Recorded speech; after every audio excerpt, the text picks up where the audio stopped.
What's good, everyone? It's Tim, also known as mtgmeurlin, and today we'll be applying the basics of alchemy and transmutation to our games in order to turn our losses into wins with a Tameshi Combo Control list equivalent exchange. Now let's get started. Let's start with the basics. There are three principles that we'll be applying to our games. Those are analysis, the gathering and studying of resources in game state; deconstruction, the interaction we play both static and dynamic; and reconstruction, the goals of the deck that lead to either an overwhelming amount of resources or a victory outright. Our first step, analysis, is always at the forefront of our mind when we're mulliganing and playing the game. We want to amass resources in order to fuel our game plan, and so we want to find ways to accrue either mana or cards, and ideally both. We do this with our fast mana and card advantage engines. Of course, we use the usual fast mana of Soul Ring, Mana Crypt, and the Moxes, as well as the premier card advantage engines in Rhystic Study and Mystic Remora, but we also get to take advantage of some different sources of mana and cards. This list is one of the very few decks that get to abuse all three legal Black Lotuses: Lion's Eye Diamond, Lotus Bloom, and Jeweled Lotus. These are our Philosopher's Stone, as it were. We always want to see one of these. Jeweled Lotus, less so after we've cast our commander, but in our openers, we love seeing them. Because of Tameshi's ability to play out of the graveyard, LED's cost is much less of a problem for us, and once we get Lotus Bloom in the yard, we can just use Tameshi to put it back into play without having to wait for Suspend, making it effectively a Black Lotus for us. Our most unique source of mana ramp comes from Surveyor's Scope. Since this deck can easily cannibalize its lands, it's very easy to guarantee that we have 2 less lands than our opponents. Unfortunately, it does exile itself, so we can't reuse it, but since it's an artifact, we can always rebuy it if we happen to mill it or discard it. On the card advantage side, in addition to Rhystic and Mystic, we also have a new enchantment that has proved worthwhile: Trouble in Pairs. In the games that it appears, it's always drawn between 5 to 7 cards within a turn cycle, making it a very valuable include.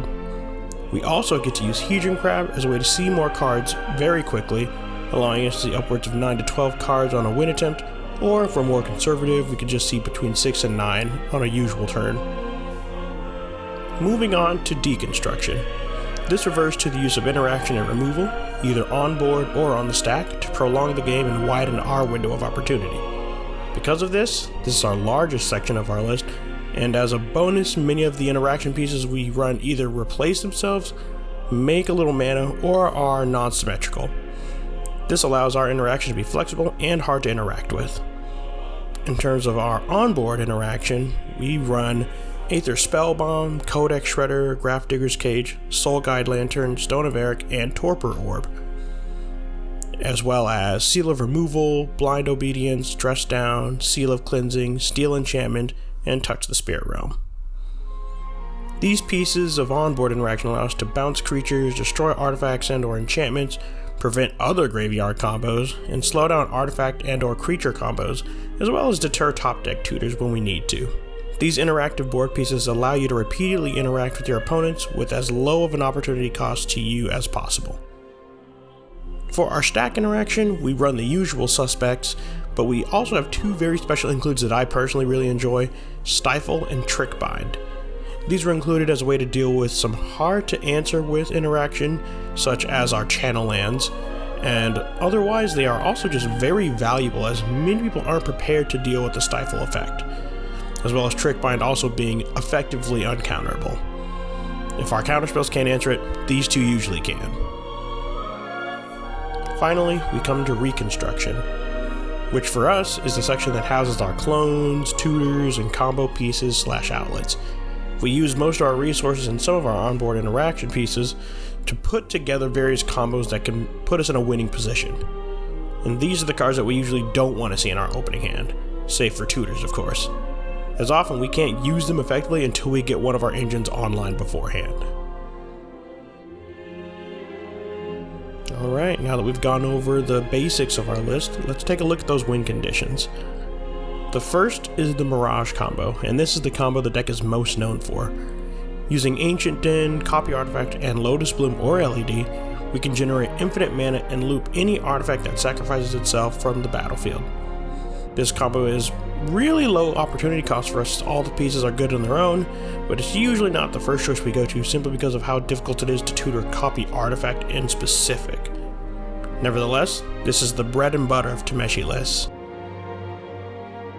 The next two combos have to do with one of my favorite cards we've added to the list, Mind Over Matter. The first is Mom Lands, and this is a combo that uses Mind Over Matter, Tameshi, and at least two of our recurable lands, those being Ancient Den, Seed of the Synod, Treasure Vault, and Urza's Saga. To start this combo, ideally you'd like both of your recurable lands in the graveyard. You want to start by activating Tameshi, bouncing a land, and then returning one of your recurable lands to the battlefield. Ideally this would be Ancient Den. Now you want to tap Ancient Den for mana, discard a card to untap that land, and then tap it again to activate Tameshi, bouncing Ancient Den to your hand to recur the second recurable land. Now you can repeat this process, always pitching one of the recurable lands to untap it with Mind Over Matter to generate infinite mana.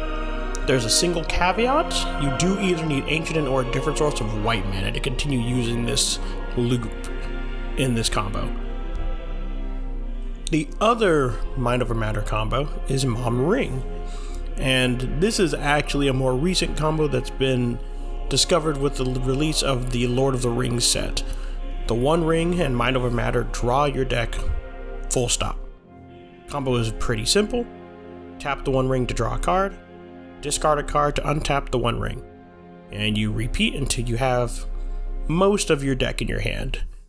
From here you can choose any number of different ways to win based on the board state. We also have two more combos that we don't typically tutor for, but are easy enough for us to draw into or find throughout the course of a game. The first is Teferi's Kitten, classic Azorius combo featuring Teferi, Time Raveler, and Displacer Kitten. These plus any one of our free mana rocks or artifacts leads to us drawing our deck and making infinite mana depending on what you have to bounce. This also allows us to execute if our other combo should we draw into them first also. And our final combo is Hullbreaker Horror. A Hullbreaker Horror plus any two artifacts that generate more mana than they cost makes infinite mana, and all we need to do to outlet it is replace one of the rocks with Tameshi to draw a card off of his activation of seeing a non-creature bounced, and we simply bounce him to reset it.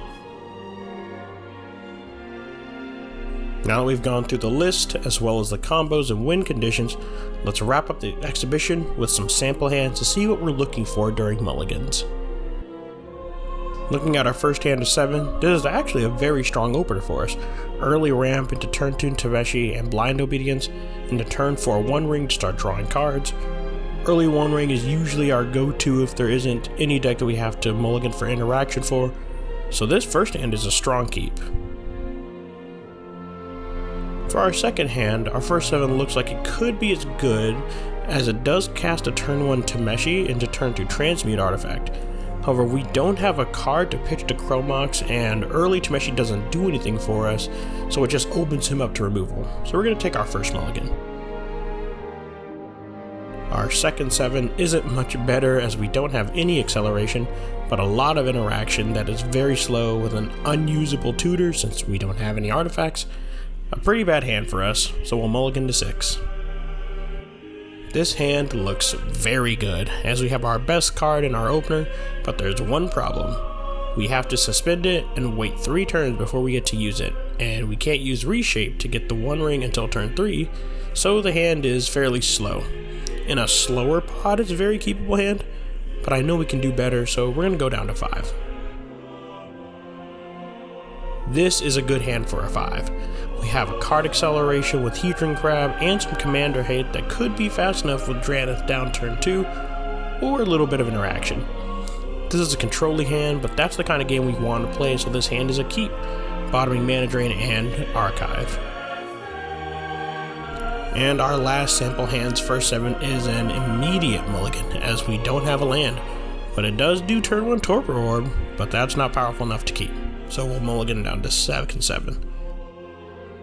Another low land hand, with only 1 land and a colorless one at that, we have to continue mulliganing down to 6. This is a crazy opener with all of our lotuses in hand, and with a tutor we can grab interaction or another tutor depending on what we need. I'd keep this 6 bottoming LED. And now we have reached the end of the introduction to alchemy and how it applies to Tameshi. I hope you give him a try, as he is a very unique Azorius commander that rewards patience and knowing your deck as well as your opponent's. I wish you all the best. If you have any questions, please leave them either here or on the list in the Moxfield link below, and I'll answer any questions. Thanks for watching, and I'll see you next time.